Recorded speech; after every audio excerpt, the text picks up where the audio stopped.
What's the most bone-chilling thing you've witnessed without explanation? My name's Jake, and I'm not one for ghost stories or anything too out there, but something happened a few years back that I can't quite shake. It's about my ex-girlfriend, Megan, and my brother's dog, Max. It's not a spooky tale, not really, just something that makes you wonder. Here's how it went down. Megan and I dated for a few years. She was in her early 30s, with long blonde hair that she'd always fuss with tying it up in a messy bun when she was relaxed or letting it fall loose when she wanted to look nice. She had this pink sweater she loved, soft, a little faded, but she wore it like it was her favorite thing in the world. Megan was an animal lover through and through. Cats, dogs, birds, you name it. She'd stop to pet anything with fur or feathers. When we were together, we lived with my brother, Tom, in his house for a while. Tom had this big, lovable pit bull named Max. A total goofball of a dog. Max would sprawl across the couch like he owned it, and Megan would spend hours scratching his ears, talking to him like he was a person. Those two had a bond, no question.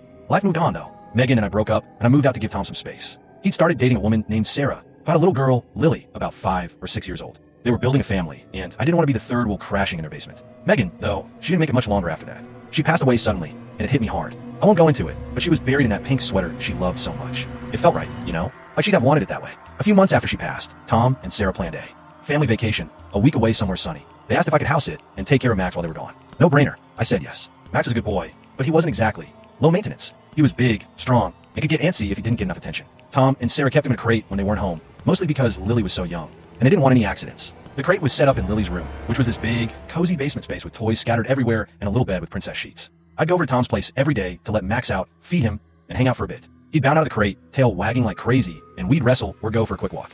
But when it was time to leave, I had to put him back in the crate. Man, I hated doing that. Max would give me these big, sad eyes, like he knew he was stuck there for hours. The last night before Tom and Sarah got back, I was locking up the crate, feeling like a jerk for leaving him alone. I stepped outside, looked up at the night sky, clear, full of stars, and said out loud, "Meg, if you're still around, please keep Max company. He's gonna be lonely." I don't know why I said it. I'm not big on talking to the sky or believing in spirits, but it just slipped out. Maybe I just missed her. Tom and Sarah came back. Life went back to normal, and I didn't think much of it. A few months later, I was over at their place for a barbecue, and Sarah and I got to talking. We were on the back porch, sipping beers, and somehow the conversation turned to creepy stuff, haunted houses, ghosts, that kind of thing. I laughed and said their place couldn't be haunted. I'd spent so much time there, and I'd never seen or heard anything weird. Sarah got this funny look, though, and leaned in. "Jake," she said, "I'm telling you, something's going on."